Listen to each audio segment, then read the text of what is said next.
RRB NTPC के लिए simple interest के कुछ बेसिक क्वेश्चनों को सॉल्व करते हैं। वीडियो को अंत तक जरूर देखना, आपको बहुत मजा आने वाला है। सिंपल इंटरेस्ट बराबर क्या होता है? PRT upon 100।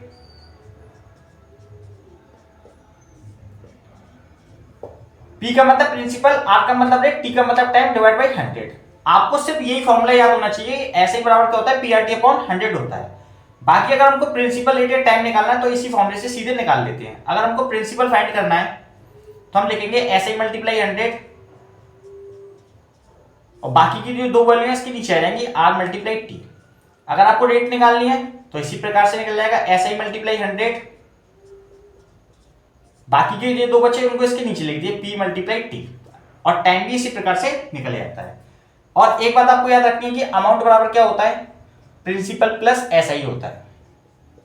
ठीक है, यानी कि अगर हम किसी से धन उधार ले लेते हैं और उसको ब्याज के साथ हम चुकता कर देते हैं किसी को, तो वो अमाउंट बन जाता है, यानी कि मिश्रधन बन जाता है। ठीक है, थर्ड बात आपको ये याद रखनी है कि 100 रुपए पर, यानी कि अगर प्रिंसिपल हमारा 100 रुपए है, अगर हमको यहां से ब्याज निकालना है सीधे, तो जो ब्याज निकलता है वो हमेशा 80% के बराबर होता है।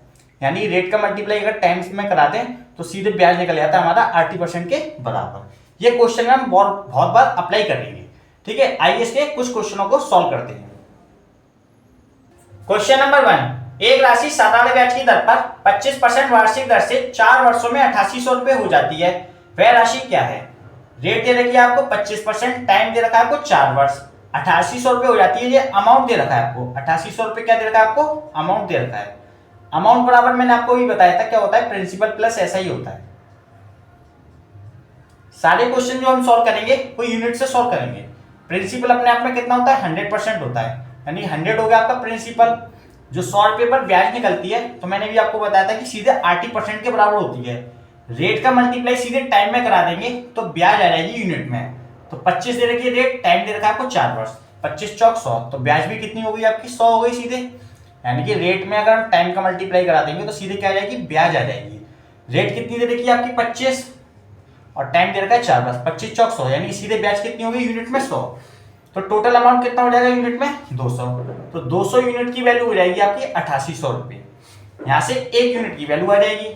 आपसे पूछा क्या है? मूलधन। मूलधन अपने आप में कितना होता है? 100%। यहां से एक यूनिट की वैल्यू निकल जाएगी। हमें 100 यूनिट की निकालनी है तो 100 का मल्टीप्लाई करा दीजिए सीधे। 2 जीरो से 2 जीरो काट लीजिए, 2 से इसको काटेंगे 44 बार कट जाएगा। 44 का मल्टीप्लाई कराएंगे कितना हो जाएगा? 4400 रुपए। ये हो जाएगा आपका मूलधन।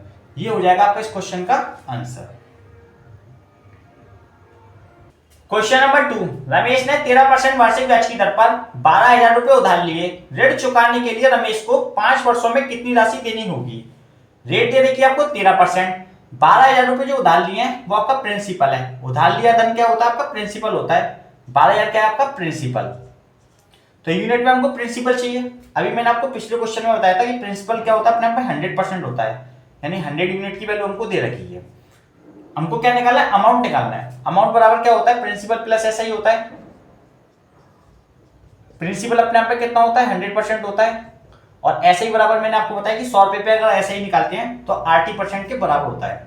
रेट का मल्टीप्लाई अगर सीधे टाइम में करा दे तो ब्याज आ जाता है। 13 पंजे 65, तो ब्याज कितना हो जाएगा? सीधे 65। यूनिट में अमाउंट कितना आ जाएगा? 165। यहां से एक यूनिट की वैल्यू आ जाएगी। हमको कितने की वैल्यू चाहिए? 165 यूनिट की वैल्यू चाहिए। इसका मल्टीप्लाई करा दीजिए। 2 जीरो से 2 जीरो काट लीजिए। 12 का मल्टीप्लाई कराएंगे, 12 पंजे 60, 6 कैरी हो जाएगी, 12 छिंग 72, 72 और 6 78, और 12 कम 12, 12 और 7 कितना होता है? 19, यानी 19,800 रुपये। तो 5 वर्षों के बाद रमेश को 19,800 रुपये की राशि चुकानी पड़ेगी। ये हो जाएगा आपका इस क्वेश्चन का आंसर। क्वेश्चन नंबर 3, जॉन ने एक राशि 10% वार्षिक साधारण ब्याज की दर पर निवेश की है। 4 वर्षों के बाद राशि सहित ब्याज 770 रुपए हो जाता है, वह राशि कितनी थी? अब देखिए, रेट दे रखी है हमको 10%, ठीक है, और 4 वर्षों के बाद राशि सहित ब्याज 770 रुपए हो जाती है। यानी 770 रुपए कैसे हो रही है? ब्याज सहित हो रही है। तो 770 क्या हो जाएगा? आपका अमाउंट हो जाएगा। यानी अमाउंट दे रखा है आपको कितना है? 770। तो सबसे पहले हम यूनिट में अमाउंट निकालते हैं कि यूनिट में कितना है। अमाउंट बराबर मैंने आपको बताया क्या होता है? प्रिंसिपल प्लस ऐसा ही होता है। प्रिंसिपल अपने आप में 100% होता है। और ऐसा ही क्या होता है? अगर रेट का मल्टीप्लाई सीधे टाइम में करा दें तो 100 रुपए पर सीधे ब्याज निकल जाती है। टाइम दे रखा है 4, रेट दे रखी है 10, यानी ब्याज कितना हो जाएगा? 40। तो टोटल अमाउंट कितना हो जाएगा यूनिट में 140। तो 140 यूनिट की वैल्यू आपको दे रखी है, क्योंकि ये अमाउंट है तो अपॉन में भी क्या रखेंगे, अमाउंट रखेंगे। यहां से 1 यूनिट की वैल्यू आ जाएगी। आपसे पूछा क्या है, प्रिंसिपल पूछा है। प्रिंसिपल अपने आप में कितना होता है 100%, यानी 100 यूनिट की वैल्यू चाहिए तो 100 का मल्टीप्लाई करा दीजिए। 0 से 0 काट दीजिए, 7 से काटेंगे 2 बार, 7 से कटेगा 11 बार, 2 से काटेंगे इसको 50 बार, और इसका मल्टीप्लाई कराएंगे कितना हो जाएगा 550 रुपए। ये हो जाएगा आपके इस क्वेश्चन का आंसर, यानी कि मूलधन कितना था 550 रुपए था।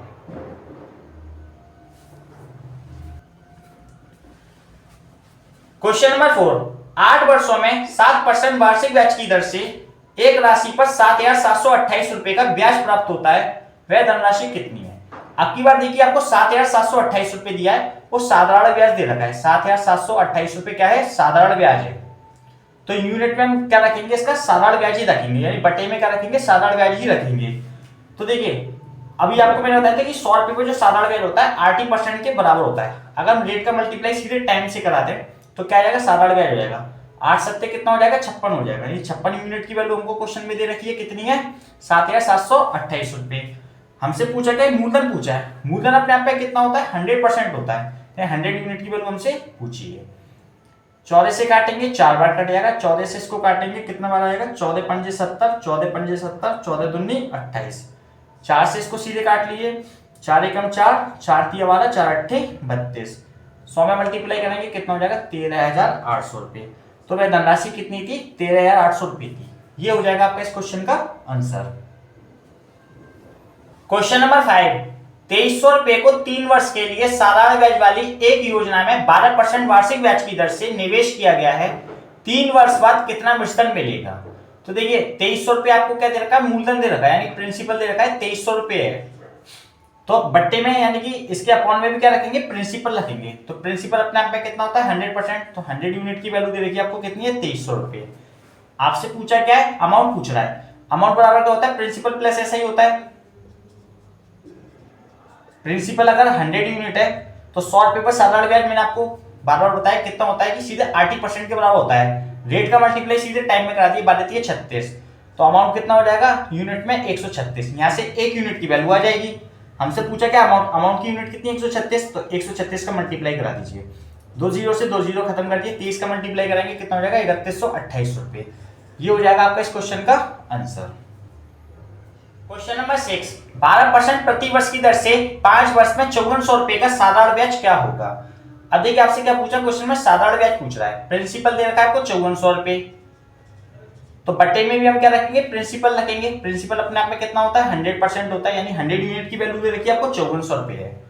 तो हमको निकालना क्या है, साधारण ब्याज निकालना है। साधारण ब्याज बराबर क्या होता है 100 रुपए पर सीधे 80% के बराबर होता है। रेट का मल्टीप्लाई अगर हम सीधे टाइम में करा दें तो साधारण ब्याज आ जाएगा 12 पंजे 60, यानी 60 यूनिट की वैल्यू हमसे सीधे पूछी है।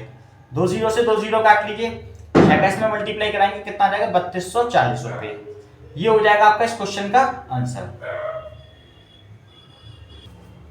दोस्तों अगर आपको हमारी वीडियो पसंद आए तो इसको लाइक कीजिए, शेयर कीजिए और सब्सक्राइब करना बिल्कुल ना भूलें। दोस्तों अगर आप चाहते हैं कि इस प्रकार की वीडियो आपको और मिले तो हमें कमेंट बॉक्स पे कमेंट जरूर कर दीजिए। हम इससे अच्छे लेवल के क्वेश्चनों को और लेके आएंगे।